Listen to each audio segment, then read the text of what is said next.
안녕하세요. 김유갑의 경제부동산입니다. 구독, 좋아요 부탁드립니다. 한은 금리 인상 난리 났다. OECD, IMF, 한국 경제 터진다. 한국은행이 마침내 가계부채와 부동산 불안을 잠재우기 위하여 기준금리 인상 카드를 꺼내 들었습니다. 기준금리를 인상할 경우 PF 대출 부실화가 심각해질 것이고 부동산이 30% 폭락할 우려가 있다는 점도 언급한 상황입니다.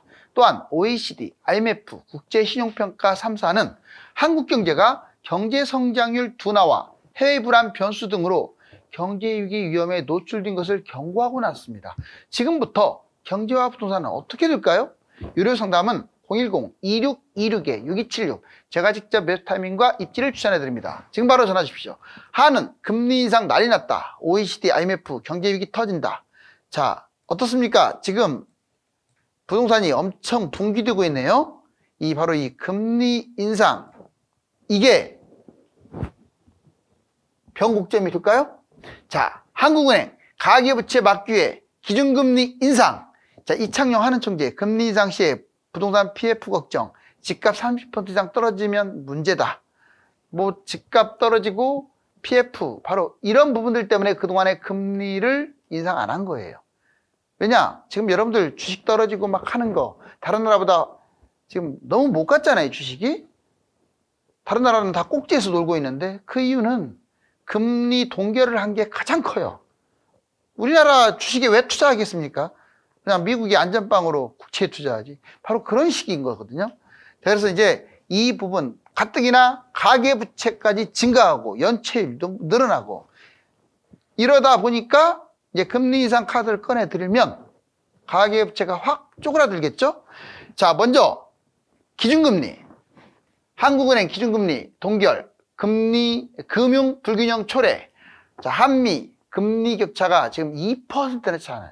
역사적으로 2% 차이 난 적이 없었어요. 해외 자본이 계속 빠져나가고 있죠. 그 다음에 강달러, 달러가 계속 강세를 띠고 있습니다. 기준금리가 묶여도 이미 시장 금리는 최대 상단이 8%예요. 대출금리가. 자, 금리 인상 볼까요? 가계부채 때문에 그래요. 금리 3.5에서 3.75%로 인상을 하는 거고, 이걸 적극 추진하겠다. 이번 달에 하는 게 아닙니다. 끝났어요. 이번 달에 동결. 자, 다음 달이나 그 다음 달에 하겠다. 자, 인상 배경. 지금 한미 격차로 자금 유출이 심각해요. 그 다음에 가계부채, 그리고 해외 악재. 요즘 전쟁이다, 유가 폭등이다, 그리고 10년 국채금리 상승이다. 이런 것들이 계속 지금 나오고 있잖아요. 금리 인상 시기. 11월, 12월이 유력. 자, 근데 금리 인상을 했을 때 문제점도 아주 큽니다. 부동산, 한 번 갖고 30% 폭락할 리는 없지만, 부동산이 하락 쪽으로, 심리가 죽어서 하락 쪽으로 전환될 가능성이 있다. 자, 경제 문제 심각, 금융 위협. 자, 부동산 PF 지금 현재 심각한 상황이죠. 그러면 기업과 은행이 동반부도 일어나는 것들이 나올 수 있어요. 왜냐하면 이 금리 인상이 상징적이라서 그래요. 경제 침체 가속화, 생산, 소비, 투자는 더 심각해지겠죠. 그래서 이러한 문제점을 가지고도 과연 금리 인상을 할지 지켜봐야겠습니다. OECD는 강력한 경고를 하고 있어요. 보통 이제 IMF가 경고를 많이 하는데 OECD가 한국 잠재 성장률 올해 2% 밑이고 내년 1.7%. 지금 경제 불안과 경제 위기까지 경고하고 나섰습니다. OECD 2023년 우리나라 잠재 성장률 1.9%, 내년에는 1.7%. 2001년 이후에 G7 국가 미국보다도 추락하기가 좀 처음이에요. 잠재 성장률이 지금 미국 G7보다도 내려간 적이 없어요, 우리나라가. 여기 보시면 물가, 유가, 전쟁, 바로 이러한 해외 여건에 너무나 우리나라가 취약하죠. 대외 의존도가 너무 세니까 그래요.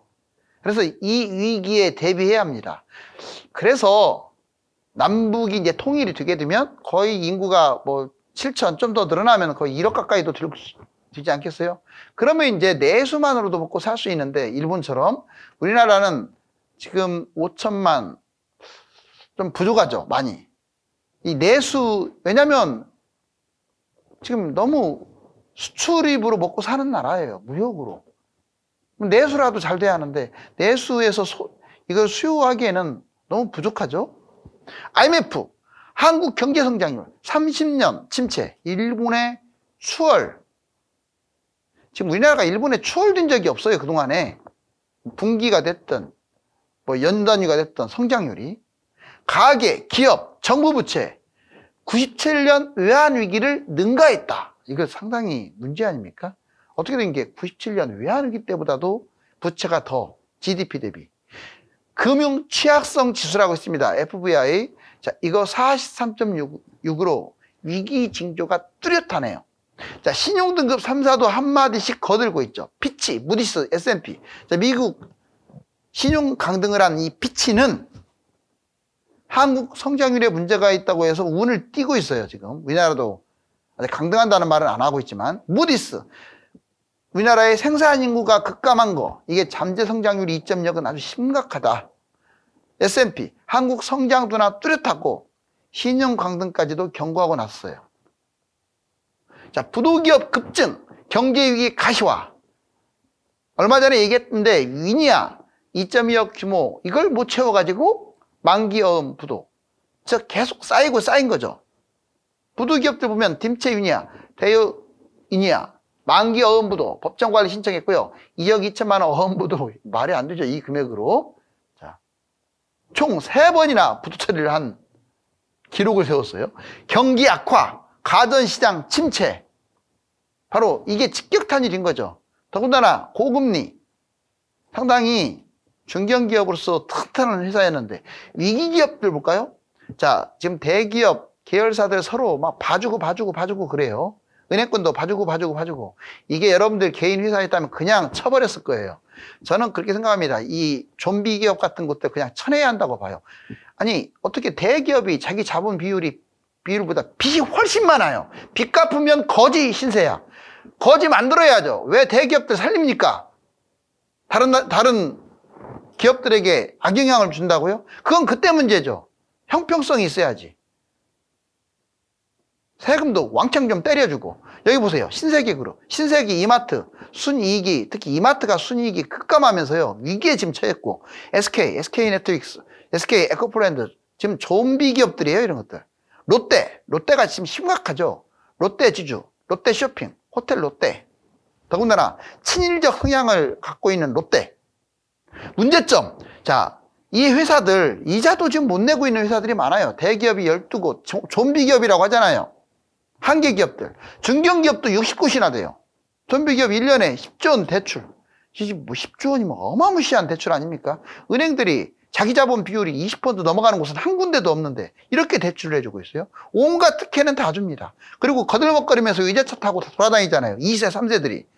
지금 우리나라 대기업이 다 그런 건 아니에요. 상당한 대기업들이 썩은 곳들이 많아요. 고금리 지속, 한계 기업 급증은 경제 위기로 집통할 수가 있다. 자, 정부가 숨겨온 3가지. 왜? 너무 이렇게 드러내놓으면 위기가 생긴다 하면 진짜도 생길 수가 있잖아요. 그래서 피치 못하게 숨긴 것도 있을 거예요. 자, PF 대출 보증 25조나 써줬습니다. 그리고 대출 한도 사업비 70%까지도 지원해줬어요. 엄청나네요. 자, 대형 건설사 우발 채무, 그 다음에 PF 부도위기, 이걸 또 차단하는 명목. 건설사 우발 채무 94조를 돌파했는데 허그는 돈이 없죠. 그러니까 정부가 자꾸 이거 떼어주는 거예요. 은행을 압박해가지고. 금융부실, 이러면 금융부실이 생기겠죠. PF 대출 이거 연체 생기고 막 그래버리니까. 이금융권 연체율은 지금 이미 심각하고 뱅크런도 일어난 것들 나왔고 임시 땜빵 시켜놨죠. 근본 대책보다는 땜빵식. 이 근본 대책이 쉽지가 않아요. 돈과 관련됐기 때문에. 증권, 보험, 여신도 부도위기입니다. 자본 비율이 상당히 취약해요. 가계부채 급증, 해외 불안, 금융위기로 확산될 우려가 있다. 지금 이러한 일이 자꾸 터지는 이유가 미국이 하루빨리 금리를 내려가지고 좀 안정화시켜야 하는데 그냥 금리를 계속 고금리를 유지하고 있다 보니까 이런 사단이 벌어지는 거죠. 금리 동결, 장기 기준금리 동결, 미국과 금융 불균형이 생겨요. 그리고 금리 격차도 2%까지 커졌습니다. 해외 자본이 무섭도록 이탈. 주식 오늘도 막 미친 듯이 빠지고 있죠. 다른 나라는 이렇게 안 빠졌어요. 우리나라만 지금 난리 부르습니다. 왜? 지금 금리 동결, 미국과 금리 격차가 너무 심해요. 달러 급등. 달러는 또 그럼 이게 언제까지 주식이 급락하고 달러가 급등할 것이냐? 원래는 이제 내년 정도부터는 안정을 되찾겠다 하는 것은 전문가들의 공통된 의견입니다. 그런데 지금 불안 변수인 전쟁하고 유가가 계속 또 물가 이런 것들이 미국이라든가 다른 나라들 영향을 주기 때문에 좀 시간이 걸릴 수도 있어요. 과다대출, 소상공인, 기업들, 청년들 지금 이게 내몰리겠죠. 특히 취약계층부터 경제위기가 터지겠죠. 자, 이제 한국 위기 10가지 한번 정리를 해봤어요. 얼마나 많은지. 자, 우리나라는 국내적인 문제도 있고 해외적인 문제도 같이 있습니다. 해외적인 문제에 특히 취약해요. 수출, 수입, 이 무역으로 먹고 살다 보니까. 자, 일단 건설사 부도, 그 금융부실도 꽤 심각하죠. 연체율도 늘어나서. 집값 지금 거품이 심하죠. 분기 위협, 그 다음에 부채 위험, 가계부채, 민간부채 아주 심각하죠. 환율 불안, 달러가 다시 또 치솟고 있습니다. 경기 침체, 자본 유출, 돈이 계속 빠져나가고 있죠. 무역 적자, 지금 적자 확자의 거기 경계선이죠. 주요국 위기, 그리고 예상치 않게 또 전쟁까지 터졌어요. 그럼 유가까지 뛰겠죠. 집값 2라운드. 자, 이 상황에서 그럼 지금부터 집값 오를까 떨어질까? 자, 여러분들은 냉정함을 유지해야 돼요. 자, 아, 이렇게 안 좋으니까 집값 폭락하겠구나. 지금 웬만한 전문가들은 그렇게 말하고 있죠. 이렇게 안 좋으니까 집값 폭락하겠구나. 천만에요. 자, 그렇게 안 좋아서 폭락하는 게 아니라 터져야 돼요. 경제 위기가 터지면 집값이 못 갑니다. 그런데 그냥 뭐 터지지는 않고 그냥 불안하고 막 자꾸 이렇게 하게 되면 지금 그대로 이게 계속 갈 수밖에 없어요. 뭐 폭락하거나 폭등하지는 않겠지만 현재 상황으로. 근데 그 어느 때보다 이제 예전에는 10%로 봤다면 경제위기 확률을 이제는 20% 점점점 올라가고 있는 중이죠. 자, 아무튼 집값 떨어질 것이다. 고금리가 지속된다. 24년에는 무조건 집값 하락이다. 그 다음에 부동산 거품 붕괴 심하다. 거래량도 적고 투자자도 감소하고 공급은 늘어난다. 자, 경제 불안, 전쟁 이게 심각하다. 중국, 미국, 유럽, 우크라이나 전쟁, 그 다음에 28 전쟁, 그리고 통화량이 지금 이제 이번에 반대. 집값 무슨 소리 하느냐. 달라질 건 없다. 매달 1월 달부터 10월 달까지 이런 악재가 나왔지만 집값 떨어졌느냐. 지금 올라가고 있지 않느냐. 자, 경제위기 터지지 않으면 올라간다. 여기 보시면 자, 금리 끝물이다. 뭐 누가 뭐래도 이번에 좀 더 고금리가 유지되겠지만 결국 집값 지속적으로 올라갈 수밖에 없다. 미국이랑 캐나다랑 뛰지 않느냐. 주요 지표 상승. 자, 시세 올라가고 있지 않느냐. 지금 전세는 더 급등하고 있고 분양, 경쟁률 치열하고 경제 내년이면 회복되지 않느냐. 통화량 급증. 자, IMF 때 얼마나 IMF가 아니라 자, 이번에 코로나 때 돈을 얼마나 찍어냈으면 돈이 지금 남아돌아서 주체를 못할 정도냐. 그래서 세계 집값이 뛰는 거 아니냐. 자, 다 일리가 있습니다. 근데 제가 객관적으로 말씀을 드린다면 지금 올라가는 건 맞아요. 지금 현재. 근데 거래량이 이제 확 줄었죠. 왜냐? 분위기가 좀 심상치 않으니까. 그렇다면 이제 경제 위기가 터져준다면 집값은 곤두박질 치겠고 경제 위기가 터지지 않으면 현 상태에서 횡보를 하겠죠. G7보다 추락하는 한국 잠재 성장률, 서울 아파트 거래량. 여기 보시면 G7 우리나라 여기 정말 제일 높았었는데 G7은 이미 GDP가 높기 때문에 우리나라보다 경제 성장률이 낮아야 정상이에요. 근데 우리나라가 쭉 내려가고 있어요. 지금 여기 빨간 거 보이죠? 미국보다 추월당했습니다. 잠재 성장률이. 자, 서울 아파트 거래량 추이. 와, 자, 7월달 3,500, 8월달 3,800, 9월달 3,200으로 되더니 10월달 아직 이제 안 나왔지만 지금 갈수록 3,000대를 유지하고 있지만 거래량이 주는 건 사실이고 특히 10월이 많이 줄어들 것 같아요. 한국 소비자 물가 상승률과 GDP 성장률. 여기 보시면 소비자 물가 이렇게 올라갔다가 쭉 내려왔었는데 최근에 다시 또 이렇게 올라가는 중이죠. 우리나라도 역시 물가가 완전히 지금 안정화되지를 않았어요. 소비자 물가가 뛰고 있으니까. 그런데 GDP 성장률은 보세요. 자, 이 고점에서 계속 물론 플러스에서 놀고는 있지만 계속 내려가고 있지 않나요?